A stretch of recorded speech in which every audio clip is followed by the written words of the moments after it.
गांव लालपुर की धरती अपनी सादगी, संघर्ष और सच्चाई के लिए जानी जाती थी।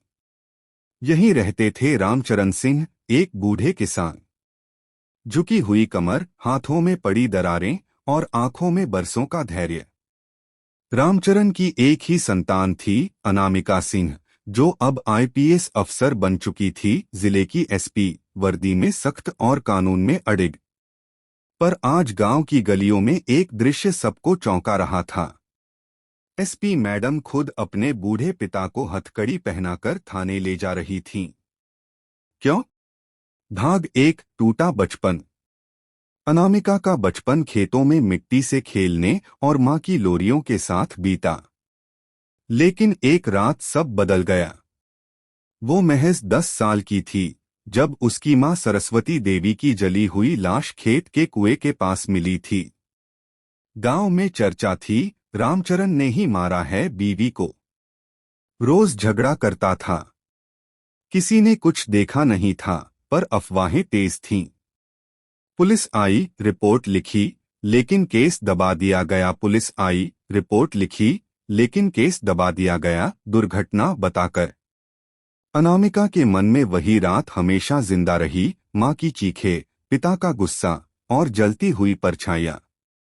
भाग दो, आग में तपती वर्दी। वक्त बीता। अनामिका पढ़ने में तेज थी। उसने खुद से वादा किया, एक दिन मैं कानून बनूंगी और मां के कातिल को सजा दिलाऊंगी, चाहे वो मेरा बाप ही क्यों न हो। और वो दिन आया।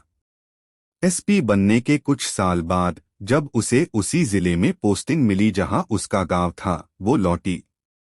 पर अफसर बनकर, बेटी नहीं। उसने फिर से केस की फाइल खुलवाई, पुराने सबूत खंगाले, मां की मेडिकल रिपोर्ट निकलवाई। नई टेक्नोलॉजी से पोस्टमार्टम रिपोर्ट दोबारा जांची गई और निकला, सरस्वती देवी को जलाने से पहले किसी भारी चीज से सिर पर वार किया गया था। हत्या थी। वर्दी में खड़ी अनामिका बोली, रामचरण सिंह, आप पर अपनी पत्नी की हत्या का आरोप है। आपको गिरफ्तार किया जाता है। रामचरण ने फावड़ा जमीन पर रखा, पीछे मुड़ा और बोला, तू मेरी बेटी है या कोई दुश्मन? अनामिका ने ठंडी आवाज में कहा, मैं इंसाफ हूं। आज आपकी बेटी नहीं, एसपी बोल रही है। भाग 4, गांव में सनसनी। पूरा गांव सन्न रह गया। लोग दो हिस्सों में बंट गए। कुछ बोले, सही किया अफसर मैडम ने, कातिल बाप हो या और कोई सजा तो बनती है। कुछ बोले, बाप को ऐसे सबके सामने अपमानित किया, बेटी होकर। पर अनामिका को फर्क नहीं पड़ा। वो अपने जख्म भरना चाहती थी, कानून के जरिए। भाग 5, अदालत और अतीत की परतें। जांच आगे बढ़ी। कई गवाह सामने आए। पर अब भी एक कमी थी, ठोस सबूत। एक दिन एक बूढ़ा चौकीदार सामने आया, गोलू काका। उसने रोते हुए कहा, उस रात मैंने देखा था, कोई तीसरा आदमी घर में आया था। रामचरण तो खेत में था। औरत की चीख के बाद जब मैं दौड़ा, तब आग लग चुकी थी। डीएनए टेस्ट के जरिए पाया गया कि किसी तीसरे आदमी की उपस्थिति उस रात के जलते हुए कमरे में थी।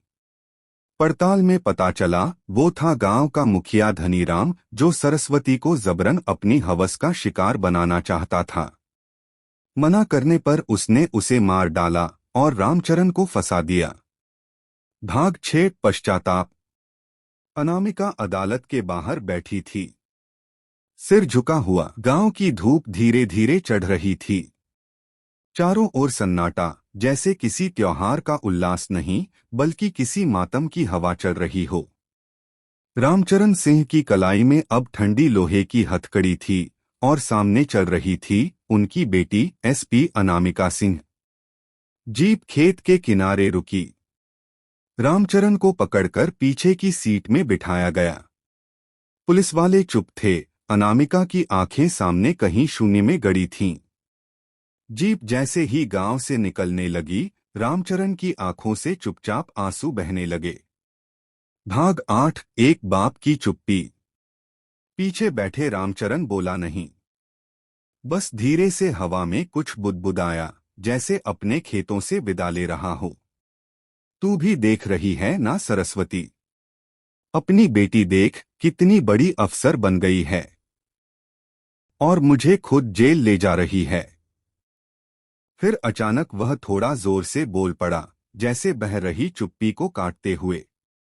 तेरे कंधे पर जब पहली बार वर्दी देखी थी तो सोचा था अब चैन से मर सकूंगा। तेरे कंधे पर जब पहली बार वर्दी देखी थी तो सोचा था अब चैन से मर सकूंगा, पर तूने तो मुझे जिंदा ही गुनहगार बना दिया, कैदी बना दिया। अनामिका। जीप में बैठे सिपाही भावुक हो उठे। अनामिका ने फिर भी कोई जवाब नहीं दिया। उसके होंठ भींचे हुए थे, हाथ मुट्ठी में बंद। भाग 9। रास्ते की गवाही। जीप जब नदी के पुल से गुजर रही थी, रामचरण ने खिड़की से बाहर देखा, वही नदी जिसमें कभी उसने अनामिका को तैरना सिखाया था। वो हल्की मुस्कान के साथ बोला, याद है तुझे डूब रही थी और मैंने कूदकर तुझे निकाला था। तब भी तू डर गई थी, पर भरोसा था मुझे। आज मैं डूब रहा हूं, पर तूने एक बार भी पूछा नहीं, बाबा तूने सच में मारा था। अनामिका का चेहरा एक पल को पसीने से भीग गया। अनामिका का चेहरा एक पल को पसीने से भीग गया। उसने पहली बार पीछे मुड़कर देखा। पिता की आंखें बिल्कुल वैसी थीं जैसी बचपन में होती थीं, नम, मासूम और बेबस। भाग 10। जेल के दरवाजे। जीप थाने के बाहर रुकी। मीडिया खड़ी थी, कैमरे चमक रहे थे। एसपी ने अपने पिता को हत्या के आरोप में गिरफ्तार किया। पत्रकार चिल्ला रहे थे, मैडम क्या आपके पिता ने सच में आपकी मां की हत्या की थी? अनामिका ने कुछ नहीं कहा। रामचरण को उतारा गया। पैर कांप रहे थे, पर वो सीधा खड़ा रहा। उसने वर्दी पहनी, अपनी बेटी की ओर देखा और कहा, एक दिन तुझे समझ आएगा, इंसाफ में नियत भी देखी जाती है, और शायद तब तू फिर से मुझे बाबा कहेगी। वो मुस्कराया, दर्द भरी मुस्कान, और अंदर चला गया। वो मुस्कराया, दर्द भरी मुस्कान, और अंदर चला गया। भाग 11। अकेलेपन का संवाद। उस रात अनामिका अपने सरकारी बंगले में अकेली बैठी थी। मां की तस्वीर सामने रखी थी, दीवार पर जली हुई, धुंधली। वो बुदबुदाई, मां क्या मैंने सही किया? क्या सच में बाबा ने? या मैं सिर्फ उस रात की डरावनी परछाइयों से लड़ रही थी?